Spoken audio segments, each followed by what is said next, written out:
Hello and welcome back to our channel. This is your Sonia ma'am and today we will read the chapter equality. You know which is the chapter equality is in your subject social science and this is for class 7th and the topic in civics is equality. Equality से आप क्या समझते हैं? देखिए घर है हमारा एक, we live in a joint family or in a family whatever. अब हमारे घर में 2 या 3 बच्चे हैं, ठीक है। अब क्या होता है ना कि कोई किसी चीज़ में माहिर होता है, कोई किसी चीज़ में स्पेशल होता है, कोई किसी चीज़ में, बट बिलोंग तो वो एक ही घर से करता है ना, ठीक है। तो अगर कोई अच्छा है उसके पास ज़्यादा राइट्स हैं, अगर कोई अच्छा नहीं है बच्चा तो उसके पास राइट्स नहीं हैं, ऐसा तो होता नहीं है। अगर फैमिली है, फैमिली में जितने बच्चे हैं, जितने भी लोग हैं, तो सबका जो राइट्स होता है ना, अधिकार होता है, उनके जो ड्यूटीज़ होती हैं, उनकी जो रिस्पॉन्सिबिलिटीज़ होती हैं, सब इक्वल होती हैं। इसीलिए इक्वालिटी बोला जाता है कि बराबरी होनी चाहिए। किस चीज़ में? हर चीज़ में, किसी भी रिलेशन में, फैमिली में, बच्चों में इक्वालिटी होना बहुत ज़रूरी है, क्योंकि right to equality is our fundamental right also. One of our fundamental rights में one of the right is right to equality. तो इक्वालिटी शब्द से हमें ये समझ में आता है कि बराबरी होनी चाहिए। अब अगर हम इसको कनेक्ट करते हैं अपने सिविक लाइफ से, अपनी लाइफ से, अपने कॉन्स्टिट्यूशन से, अपनी डेमोक्रेटिक इन कंट्री से, तो इसका जो वो है वर्ड वो फिर वास्ट हो जाता है, ठीक है। मैंने आपको छोटा सा एग्जाम्पल दिया इक्वालिटी के ऊपर, लेकिन अब हम इसको कनेक्ट करेंगे अपने कॉन्स्टिट्यूशन में। कॉन्स्टिट्यूशन मतलब संविधान, ठीक है, जो कब हुआ था? 26 जनवरी 1950, ठीक है। After we get independence in 1947 15 अगस्त, देन फ्यू ईयर्स लेटर हमें हमारा संविधान मिला, भारत में संविधान लागू हुआ।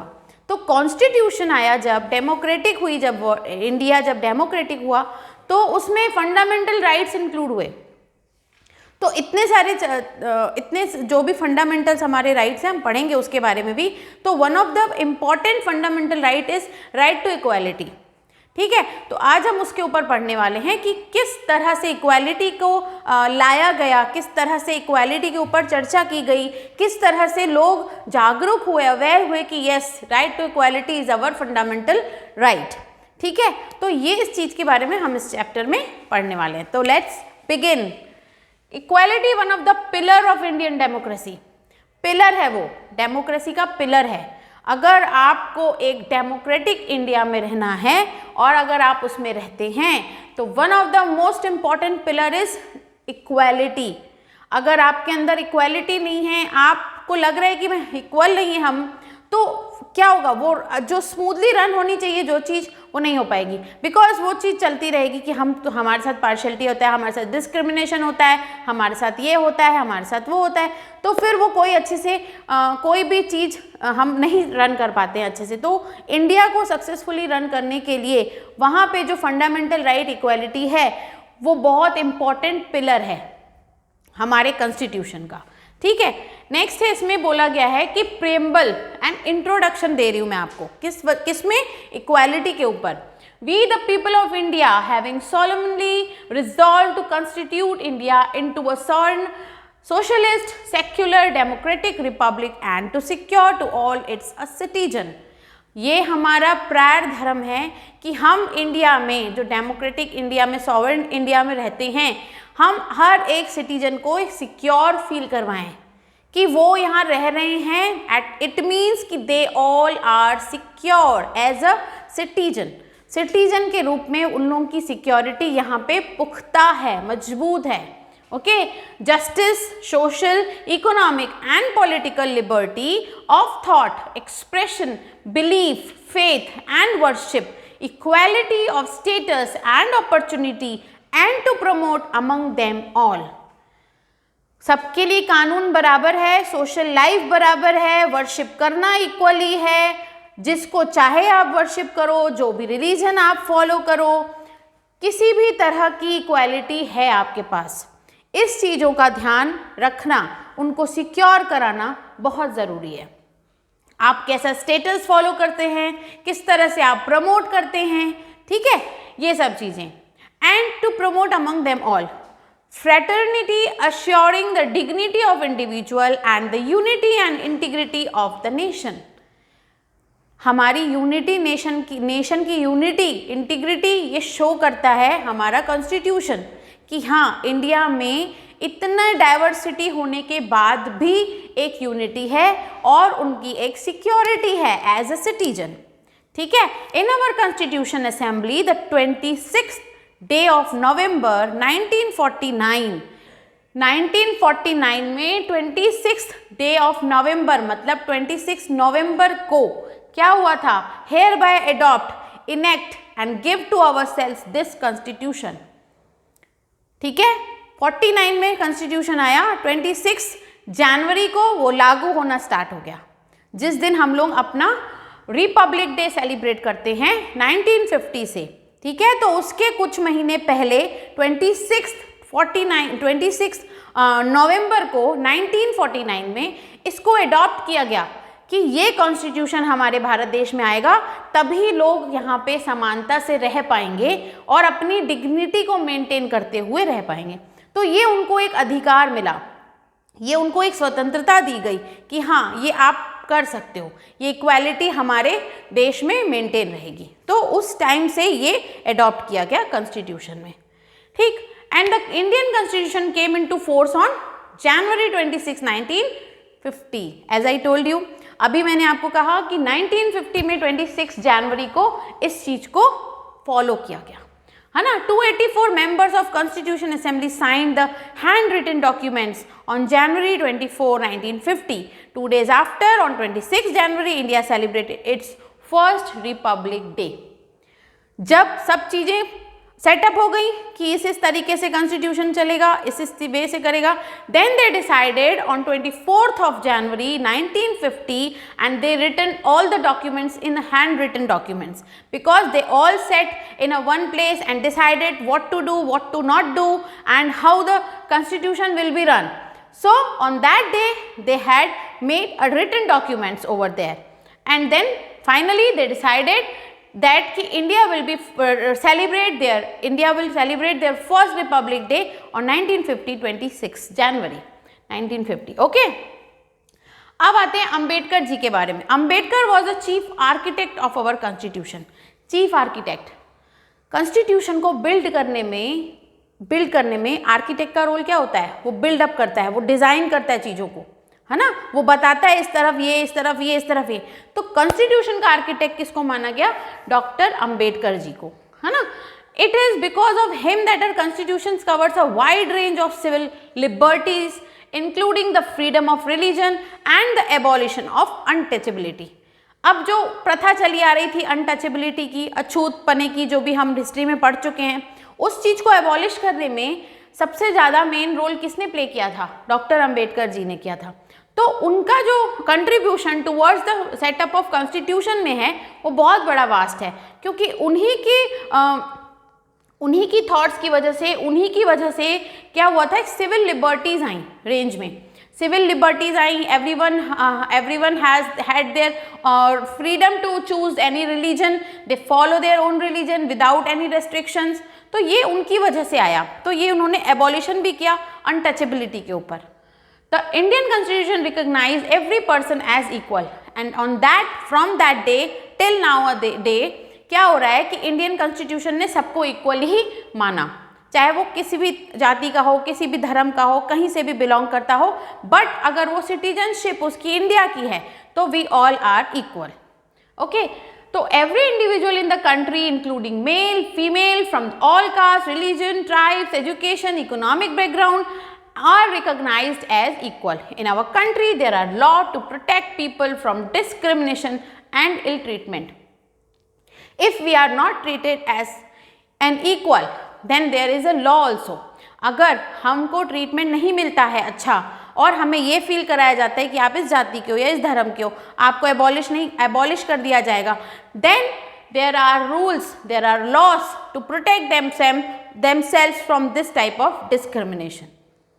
So thanks to our constitution, important provisions in the constitution on equality according to article 15 जो सेक्शंस लागू किए गए थे उस टाइम पे, हैंड रिटन डॉक्यूमेंट्स बने गए थे, तो उनको बहुत सारे आर्टिकल्स में, बहुत सारे सेक्शंस में सेट कर दिया गया था कि इसके तहत ये होगा, इसके तहत ये होगा।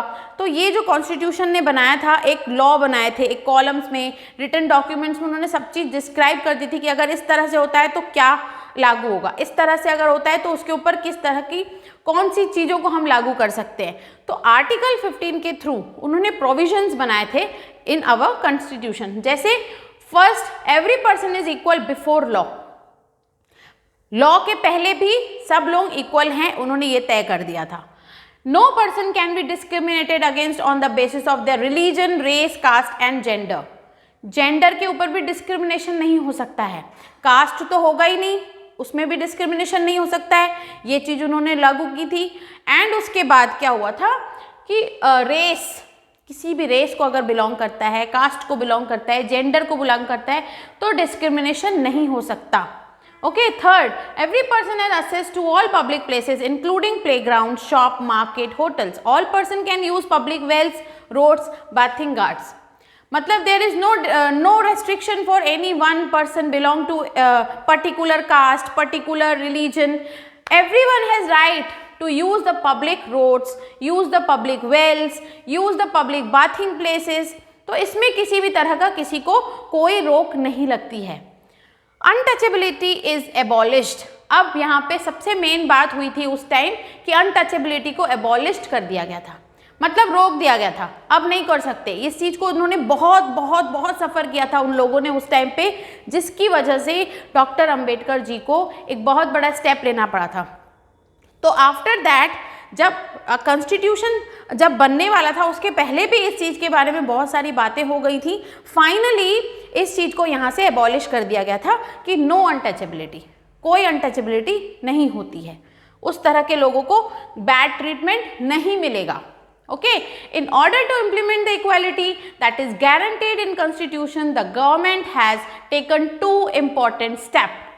अब कॉन्स्टिट्यूशन को फाइनली ढंग से रन करना है, करना चाहिए, तो इसके लिए गवर्नमेंट ने क्या किया, 2 बहुत ही मेजर इंपॉर्टेंट रोल उन्होंने प्ले किए और उसके लिए 2 स्टेप्स भी बताए उन्होंने। फर्स्ट है for formation of law. Law बन गई, सब चीज़ों के अकॉर्डिंग हमको क्या क्या चीज़ें फॉलो करनी है, किस तरह से हमको लोगों को कंट्रोल करना है, किस तरह से लोग अपने आप को खुदा ना मानने लग जाएं, तो इस तरह से उन्होंने फॉर्मेशन ऑफ लॉ किया। Forming laws that protect every persons right to be treated equally. सबसे पहले तो यही लॉ बनाया गया कि हर एक पीपल को इक्वली ट्रीट किया जाएगा, either he or she is belonging to whatever the family, whatever the caste, whatever the race, whatever the religion, male, female, any gender। Okay, तो सबको क्या मिलेगा, इक्वल राइट मिलेगा। स्कीम्स बनी, स्कीम्स क्या बनी, government has launch various programmes to help disadvantage communities. These schemes are to ensure greater opportunity for people who have been treated unequally for several centuries। अब जो बहुत सालों से अनइक्वालिटी को फेस करते आए हैं, उनके लिए अब स्कीम बन गई कि इस स्कीम के थ्रू जो बहुत सालों से अनइक्वालिटी चली आ रही है, उस जगह जाकर उनको ये अवेयरनेस दी जाए कि now we are in that era of our Indian constitution in which we are not facing any type of inequality। तो उसमें अवेयरनेस लाने के लिए कुछ प्रोग्राम्स बनाए गए, कुछ स्कीम्स आई, ताकि लोगों में अवेयरनेस आए कि आप खुद को वैसे अब ट्रीट करने मत दीजिए, होने मत दीजिए कि जितने सालों से आप होते आए हैं। तो ये एक अवेयरनेस वाली schemes, programmes time to time वहाँ पे हेल्ड होने लगे। अब क्या होता था, स्कूल्स, छोटे छोटे जब स्कूल्स बनते थे, people get educated over there, तो अब वहाँ पे जो छोटे छोटे बच्चे हैं, अब वो थोड़े पुअर होंगे, हर कोई तो अफोर्ड नहीं कर सकता हर चीज़। तो ऐसे कॉन्स्टिट्यूशन ने क्या किया, कॉन्स्टिट्यूशन ने एक प्रोग्राम फाइनल किया कि वहाँ पे बच्चों को मील दी जाएगी, बच्चों को खाना दिया जाएगा, ताकि उनके पेरेंट्स एक तो पढ़ने भेज रहे हैं, ठीक है, बच्चे पढ़ रहे हैं, एजुकेट हो रहे हैं, तो एटलीस्ट उनका वो बर्डन थोड़ा कम हो जाए कि किसी भी वजह से, खाने की वजह से कि हम खाना खिलाएं कि बच्चों को पढ़ाई कराएं, तो बेटर है आप एजुकेशन दो, हम उन्हें फूड दे दे रहे हैं। तो बच्चों को वहाँ पे दैट टाइम फूड प्रोवाइड किया जाता था कि दिन का खाना वहीं खा के जाएंगे, नाश्ता जो भी है, मतलब उनको वो प्रोवाइड किया जाता था। Mid day meal scheme start हुई ताकि लोगों में ये लगे, साक्षरता आए, अवेयरनेस आए कि देखो हमने ये स्कीम स्टार्ट करी ना, that means we are not following untouchability rule, we are following, we have abolished these type of untouchability rules and inequality, now we are all equal।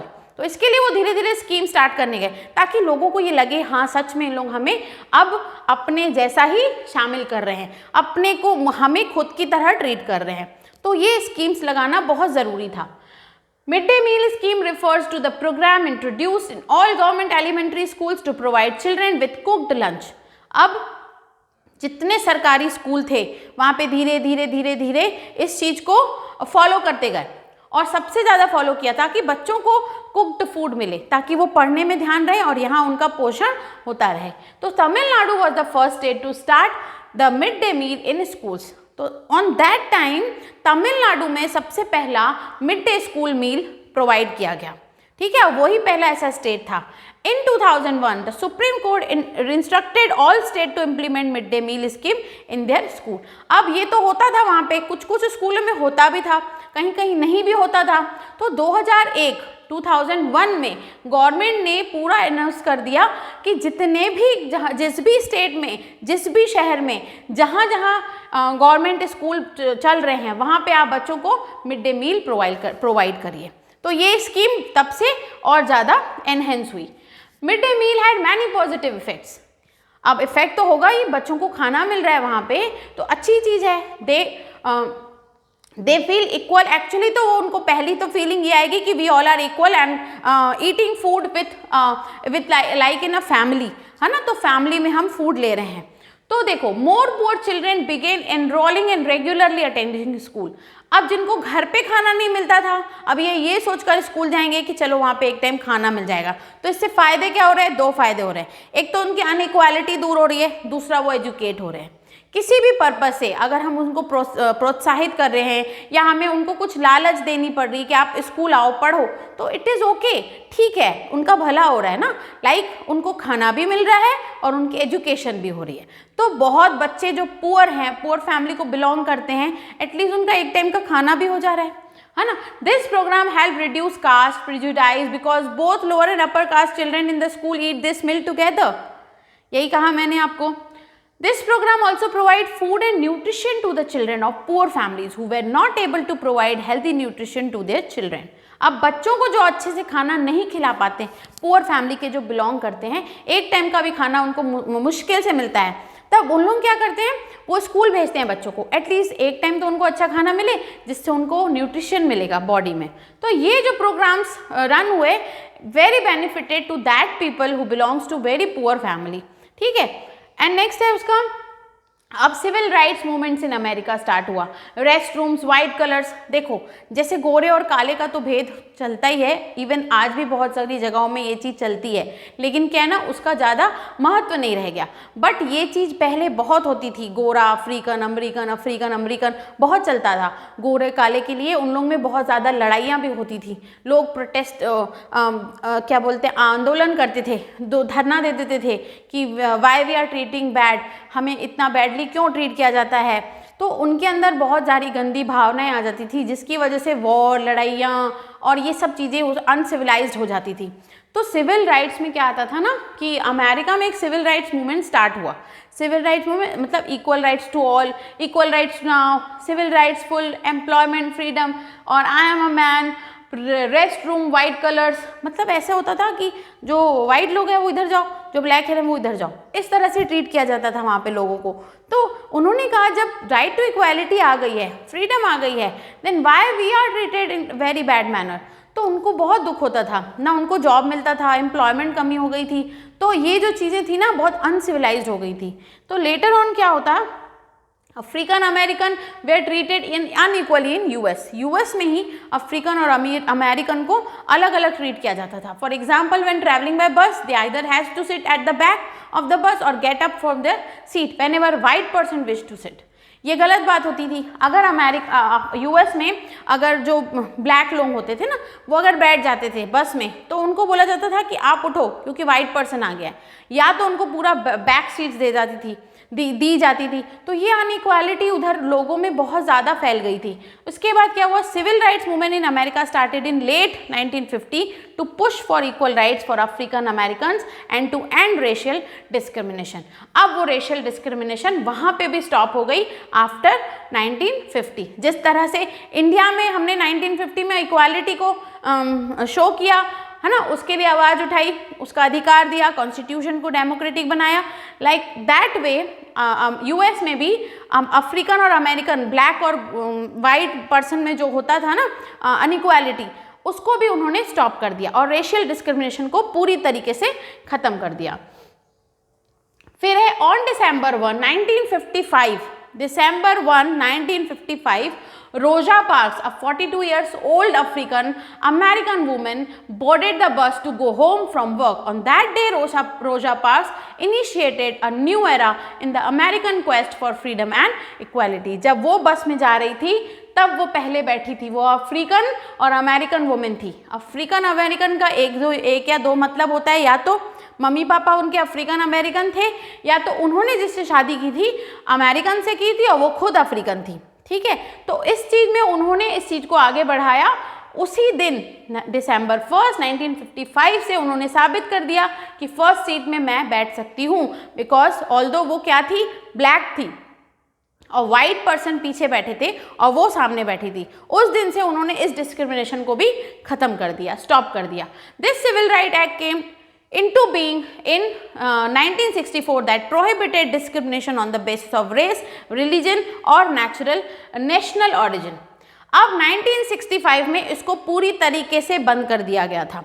वो तो उस समय किसी पोस्ट में थी, ओहदे में थी, तो उनको किसी ने नहीं भी बोला होगा, बट आफ्टर फ्यू ईयर्स उनके बाद 1964 में ये पूरी तरीके से एक सिविल राइट बन गया था हर किसी के लिए कि कोई भी डिस्क्रिमिनेशन ओरिजिन को लेकर नहीं होगा, कास्ट को लेकर नहीं होगा, रेस को लेकर नहीं होगा।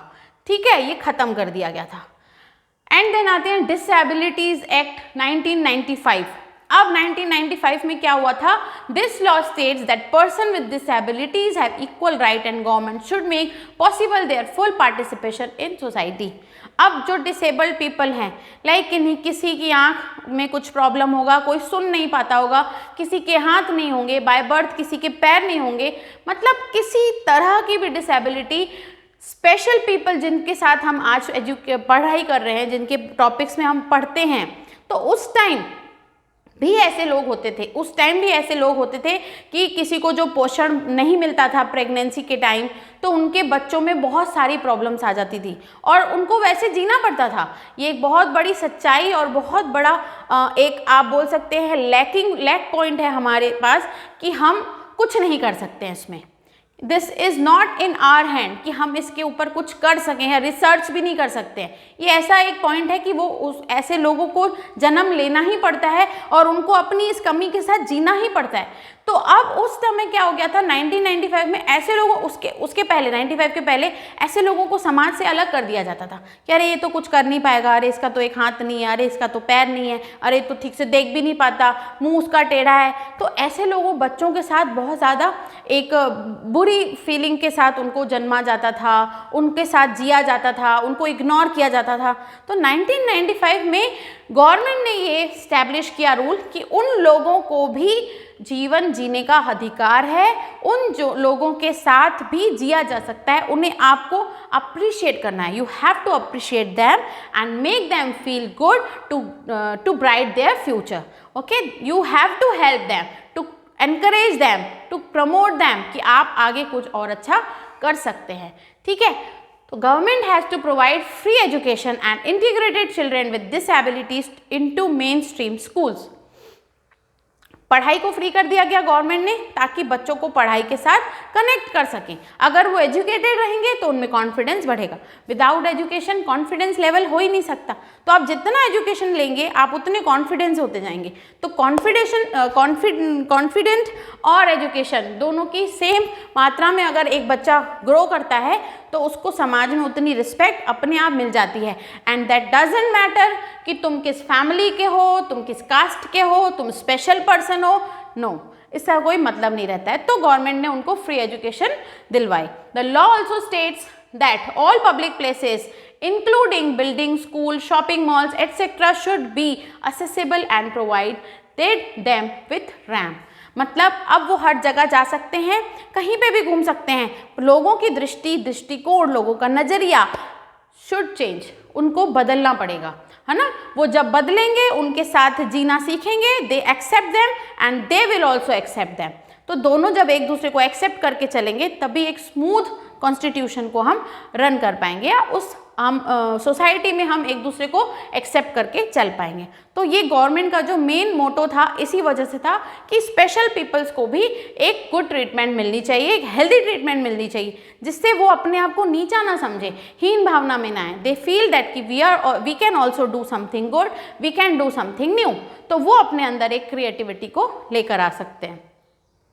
This is a very important aspects. देखो, अब यूनिवर्सल एडल्ट फ्रेंचाइज, लोगों में एक ये भावना दिखाना, बनाना, बताना, प्रमोट करना कि आप after the age of 18 you all are able, you all have right to choose your own government, your own leader.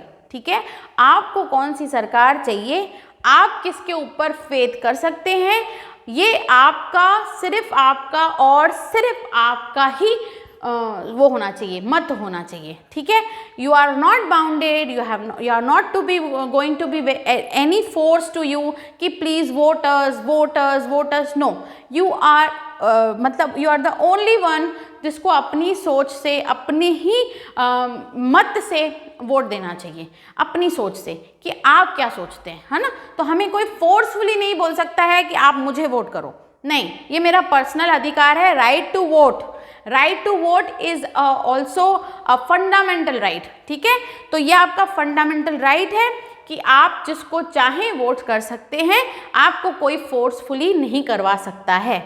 तो this is a very important aspect of democratic society. It means that all adults, those who are 18 और above, 18 साल के ऊपर वालों की बात कर रहे हैं। Citizen have the right to vote irrespective of their social और इकोनॉमिक बैकग्राउंड्स। आपका बैकग्राउंड क्या भी है, नो वरीज, आपका इकोनॉमिक लेवल कौन सा है, doesn't matter, but if you are 18 और 18 अबव, तो ये आपका राइट है कि आप अपनी सरकार चुन सकते हो। ठीक है, तो ये जो हम आज इक्वालिटी के ऊपर पढ़े हैं, डिस्कस किए हैं, जितने पॉइंट्स हमने पढ़े हैं, ये अगर आपका चैप्टर है कवर हो जाएगा। एंड आई होप आप उसको अच्छे से पढ़ेंगे। उसमें से जो क्वेश्चंस हैं, आंसर्स हैं, उसको आप एक एक्टिविटी के थ्रू भी कर सकते हैं। एक्टिविटी ऐसे करिए, आप कुछ उस टाइम के उसमें जाइए, पास्ट में जाइए, कुछ सर्च करिए अच्छा सा, और उसके ऊपर किस किस तरह से लोगों ने कौन कौन सी प्रॉब्लम फेस की थी, 5 प्रॉब्लम वो लिख लीजिए, 5 अच्छी पॉइंट्स वो लिखिए कि उसके बाद ये चीज़ अच्छी हुई और अब उस चीज़ का क्या फ़ायदा हो रहा है। तो एक कॉलम बना लीजिए या पिक्चर्स बना लीजिए, या जिस तरीके से आपको अपना टेबल मेंटेन करना है उसमें मेंटेन कर लीजिए। तो ये जो एक्टिविटी है, इससे आप ये चैप्टर को और क्लियर हो जाएंगे। और बता सकती हूँ मैं कि हमारे जो फंडामेंटल राइट्स हैं, उन पे जो फंडामेंटल ऑफ इक्वलिटी है, इसके 5 एडवांटेजेस लिख लीजिए, 5 बेनिफिट्स लिख लीजिए, 5 कैरेक्टरिस्टिक्स लिख दीजिए।